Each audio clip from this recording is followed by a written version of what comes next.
Hi friends, welcome to my channel. आज की video में मैं आपको बिब्लियोग्राफी बताऊंगी कि बिब्लियोग्राफी को आप सही तरह से कैसे लिख सकते हो। और इसके अंदर बुक्स भी आती है, जर्नल भी आते हैं, यानी कि अगर आप बुक फॉलो कर रहे हो तो आप कैसे लिखोगे। जर्नल अगर आपके पास है या लाइब्रेरी से आप लेकर आते हो जैसे, तो वो आप कैसे बिब्लियोग्राफी उसकी बनाओगे और इंटरनेट से कैसे बनाओगे वो मैं आपको बता दूंगी।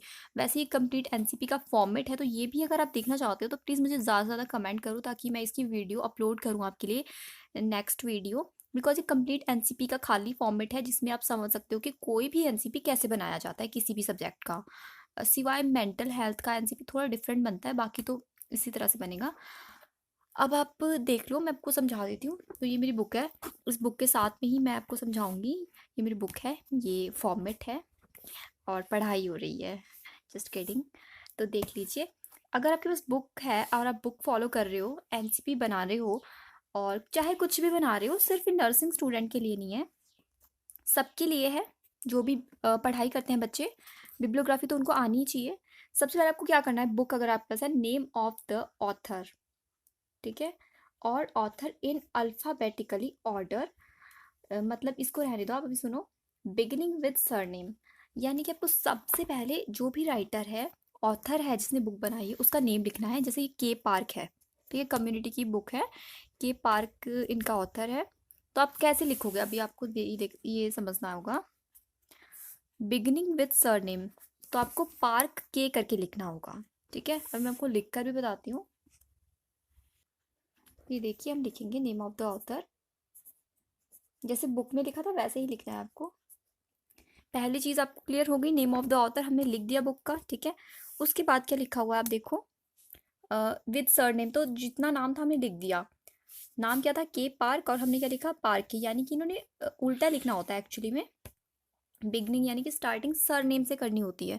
कुछ टीचर्स आपको बोलेंगे कि पूरा सीधा नाम लिखना है, के पार्क है तो के पार्क ही लिखना है, लेकिन जो एक्चुअल में बिब्लियोग्राफी होती है वो ऐसे ही होती है। पहले आपको सरनेम लिखना है, बाद में आपको नेम लिखना है पार्ट की। उसके बाद title of the book, underline edition भी लिखना है साथ में। तो बुक का टाइटल अब आप देखो क्या है, क्या आपको दिखाई दे रहा है, यही है ना, essential of community health nursing. तो मैं इसको लिख देती हूँ फिर आपको बताती हूँ। तो आप देखिए, मैंने लिख दिया है, छोटा छोटा लिखा है एसेंशियल ऑफ, ये आपको कम्युनिटी हेल्थ नर्सिंग पूरा लिखना है, मैंने शॉर्ट में लिख दिया जल्दी में। 6 एडिशन, एडिशन भी पूछा था तो हमने लिख दिया। उसके बाद क्या है, कॉमा है, तो आपको कॉमा तभी लगाना है, और यहाँ पे फुल स्टॉप। ये पूरा एक लाइन में आएगा, इतना खुला मत लिखना आप, मैं आपको समझाने के लिए कर रही हूँ ऐसा। तो उसके बाद पब्लिकेशन आपको देखना है, तो पब्लिकेशन आपको कहीं दिख रहा है इस बुक में, आपको समझ नहीं आ रहा होगा तो आपको बुक खोलनी है। अब आप देख सकते हो कि MS बनारसी दास भानोट पब्लिशर्स, तो यही आपको लिख देना है पब्लिशर्स में, ठीक है। समझ गए ना आप, यहाँ पर जो पब्लिकेशन है यानी कि कहाँ पर ये पब्लिश हुई है बुक। देखिए आप, मैंने ये भी लिख दिया, छोटा छोटा लिखा है, आपको समझ में आ रहा होगा। पब्लिकेशन में हमने ये लिख दिया, और टाइटल बुक का ये हो गया एडिशन के साथ। उसके बाद फिर कॉमा है, तो आपको कॉमा लगाना है। ईयर, उसके बाद ईयर आपको कहाँ मिलेगा बुक का, ये देखो यहाँ पर। सारी बुक्स में इसी तरह से होता है, ये मैं आपको समझाने के लिए मैंने बुक सामने रख दी ताकि आप क्लियर हो जाए आपको अच्छे से। ईयर हमने ये लिख दिया। उसके बाद एंड पेज नंबर, सबसे लास्ट में, पता है सबको कि पेज नंबर आता ही है। तो आप पेज नंबर आप कैसे करोगे, जो भी चीज़ आप फॉलो कर रही हो, देखो मैं आपको बताती हूँ। मान लो आप अपनी बुक से ये वाला टॉपिक लिख रहे हो, फ्रस्ट्रेशन एंड कन्फ्लिक्ट्स। यही नहीं, कोई भी टॉपिक हो सकता है, हैबिट्स भी हो सकता है, तो आपने ये वाला टॉपिक यहाँ से उठा लिया है कि मुझे इस बुक से लिखना है। अब आप लास्ट में पेज नंबर यही लिखोगे अपने, आप लिखोगे पेज नंबर 9, कि हमारे पेज नंबर 9 से लेकर और पेज नंबर 10 तक जो हमारा कन्फ्लिक्ट और फ्रस्ट्रेशन वाला टॉपिक आता है, इस तरह से आप लिखोगे, ठीक है। ये देखो इस तरह से, ठीक है, ये मैंने यहाँ पर लिख दिया है। तो ये हो गया हमारा कंप्लीट जो होता है बिब्लियोग्राफी, कि बिब्लियोग्राफी को कैसे लिखा जाता है।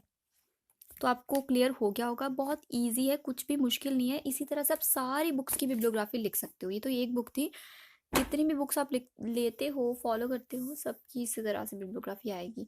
जनरल भी ऐसे है, अगर आप जनरल, वैसे बच्चे ज़्यादातर बुक्स ही यूज़ करते हैं, बुक्स उनके पास होती है तो वो बुक से ही लिखते हैं अपना असाइनमेंट, एनसीपी, कुछ भी चीज़ हो। नर्सिंग के ही बच्चों के लिए नहीं है, सब बच्चों के लिए जो भी पढ़ाई करते हैं, बिब्लियोग्राफी तो ऐसे ही लिखनी है, चाहे हिंदी की, इंग्लिश की, कोई भी बुक हो आपको, सब में दिया होता है सब कुछ। जनरल भी नेम ऑफ ऑथर आपको वैसे ही लिखना है, टाइटल ऑफ द आर्टिकल लिखना है, वो जब जर्नल होगा, मेरे पास है नहीं तो मैं इसलिए बता नहीं पा रही हूँ। फिर आपको नेम लिख देना है, वॉल्यूम नंबर, अंडरलाइन भी आप कर सकते हो जैसे इन्होंने बताया है ना वैसे ही। एंड फिर मंथ आपको लिखना है, डेट, ईयर, वहाँ पर सब आपको अवेलेबल मिल जाएगी चीज़ें जर्नल के अंदर, वैसे ही आप करोगे। अब जैसे कि हम इंटरनेट से जो चीज़ें लिखते हैं वो भी मैं आपको समझा देती हूँ कि इंटरनेट का आपको कैसे उतारना होता है। तो ये देखिए, इंटरनेट का आप इस तरह से कुछ लिखोगे कि नेट रेफरेंस। अगर आप गूगल पे सर्च करके कुछ अपना मटेरियल बनाते हो तो इस तरह से, यानी कि आपने कौन सी साइट से वो चीज़ ढूंढी है, सर्च करिए, वो आपको लिख देना है। ये भी आप देख सकते हो समझने के लिए, दूसरे वाला है नेट रेफरेंसेस। तो इसी तरह से अगर आप, इसमें क्या हेल्प मिल जाती है कि जैसे ही आप ये वाला कॉपी करते हो, नेट पर लिखते हो, तो आपको वही चीज़ ओपन होकर मिल जाएगी आपके सामने, वो मटेरियल ओपन हो जाता है। जैसे कि यहाँ पर कंप्लीट लिखा हुआ है कि वुमेन वेलफेयर प्रोग्राम करके है ये कुछ टॉपिक। तो ऐसे सर्च करोगे तो आपको वो मिल जाएगा, या फिर HTTP करके भी अगर लिखते हैं तो भी, जैसे ही जो चीज़ आप सर्च करते हो ना ऊपर ऊपर गूगल में वो आ जाती है।